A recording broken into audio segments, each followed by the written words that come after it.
Hola amigos, en este podcast hablaré acerca de cosas que cuando era testigo de Jehová creía y que a día de hoy simplemente me parecen ridículas.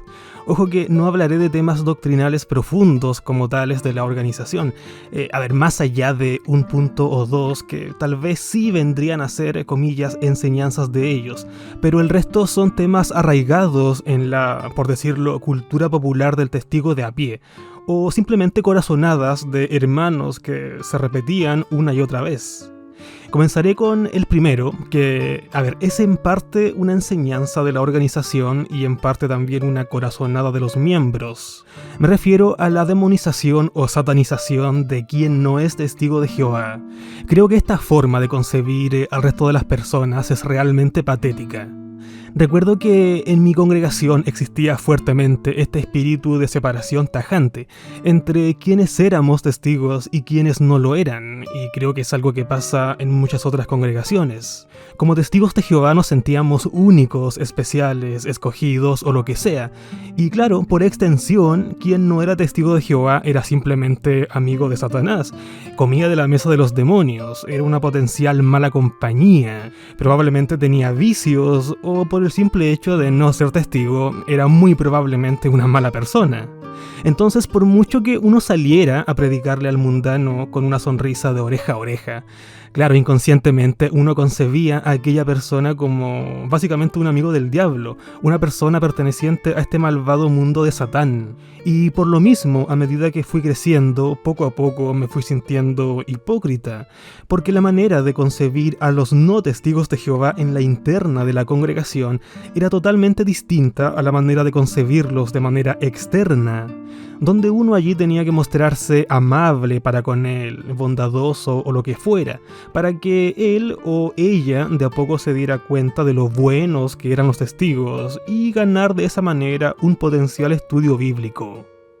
Otro punto que me gustaría tocar y que hablé de él en mi video número 50 se refiere a una experiencia personal que viví siendo bastante pequeño, donde un hermano de la congregación dijo que era bastante probable que Jehová trajera el Armagedón en época de memorial o conmemoración, porque claro, todos los testigos de Jehová se encontrarían en sus salones celebrando el memorial. Entonces tenía bastante sentido que el mismo salón sirviera como una especie de arca de Noé o salvavidas, navegando en este mundo inicuo. Los ángeles en tanto tendrían que rodear el salón evitando que los mundanos de afuera entren y se refugien porque claro, este sería el único refugio. Recuerdo que cuando este hermano dijo todo esto, nosotros quedamos así como, wow, así va a ser. ¿Por qué tendríamos acaso que dudar de un hermano de experiencia? Y claro, luego cada memorial que pasaba, yo temía inconscientemente que pudiera llegar el fin justo en ese momento. Pero claro, el tiempo pasa, uno va madurando y se va dando cuenta de lo ridículo de eso.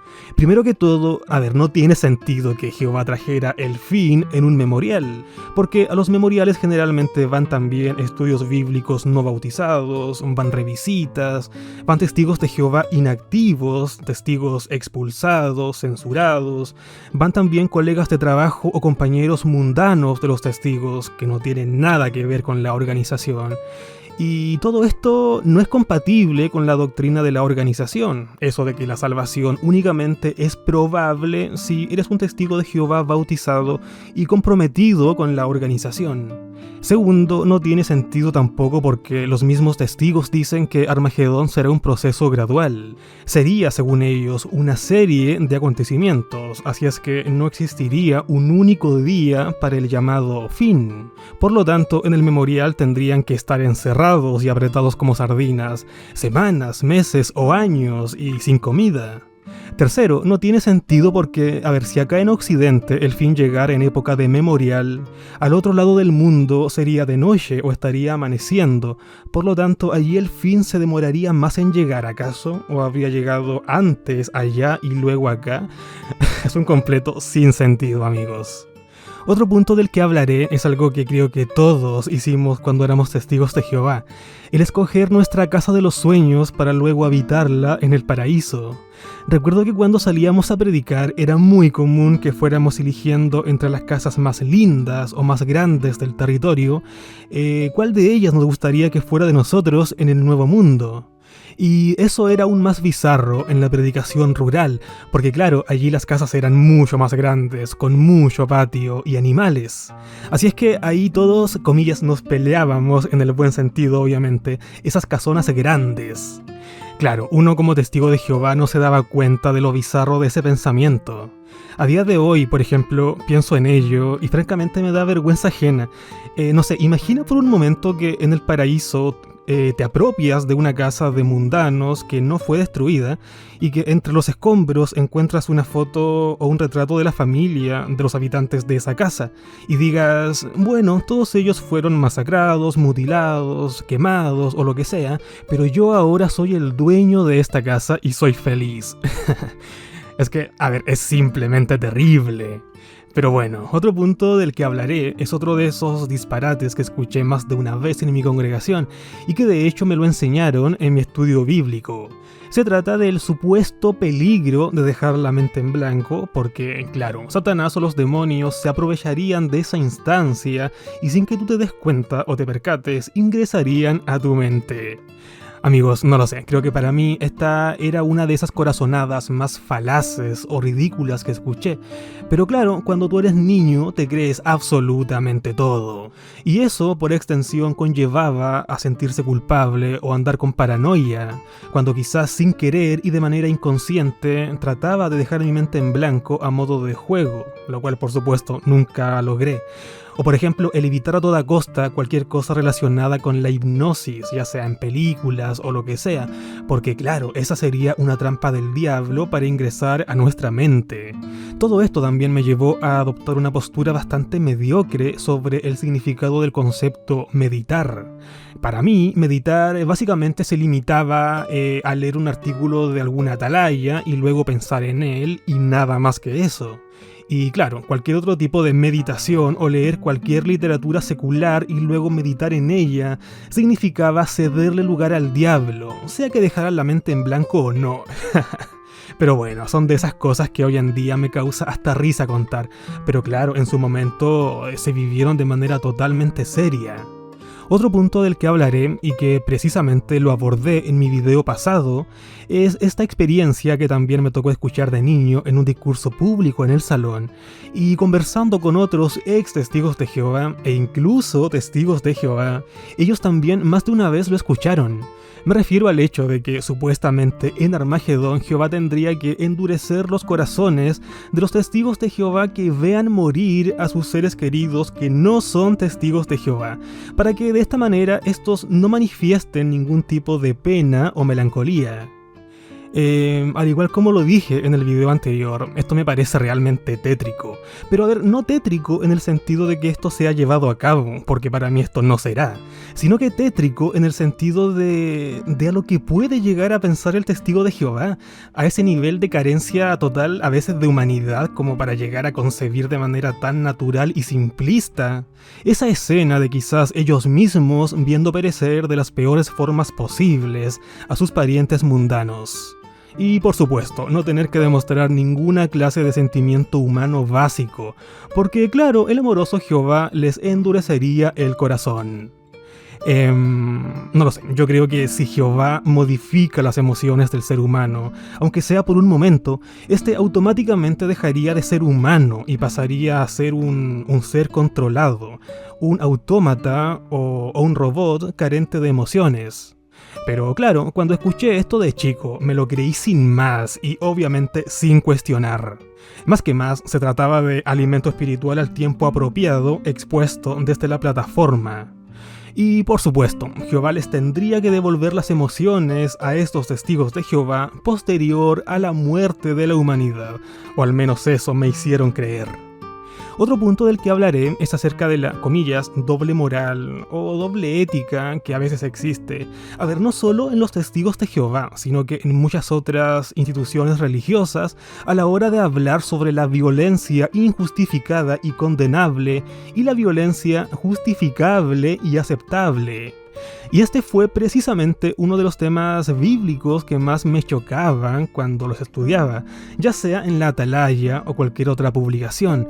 Porque, por una parte, toda la violencia manifestada en este mundo del diablo, a través de la historia o en ciertos países violentos, obviamente todo era repudiable y una clara demostración de cómo Satanás tenía el planeta como gobernante.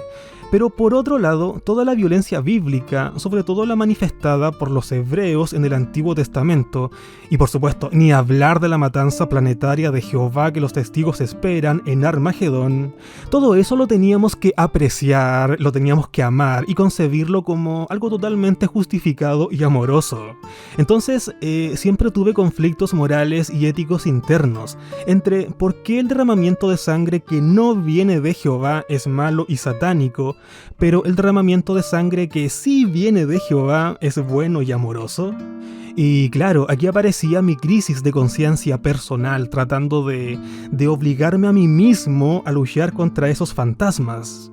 De niño nunca me pareció razonable que todo lo negativo externo a la Biblia sea malo y que todo lo negativo interno a la Biblia sea bueno, independiente de qué lo que sea esto.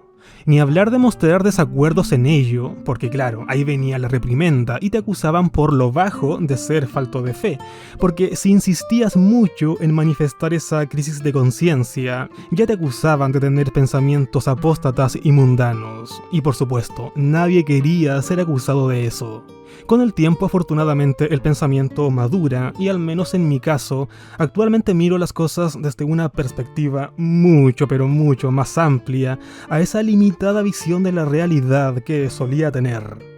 El último punto del que me gustaría hablar, también lo abordé más en detalle en un video anterior, el 73, y hace referencia a cómo concebía al cuerpo gobernante en mi mente, antes por supuesto de todo este boom tecnológico de la organización de estos últimos años y por supuesto cuando yo obviamente era mucho menor.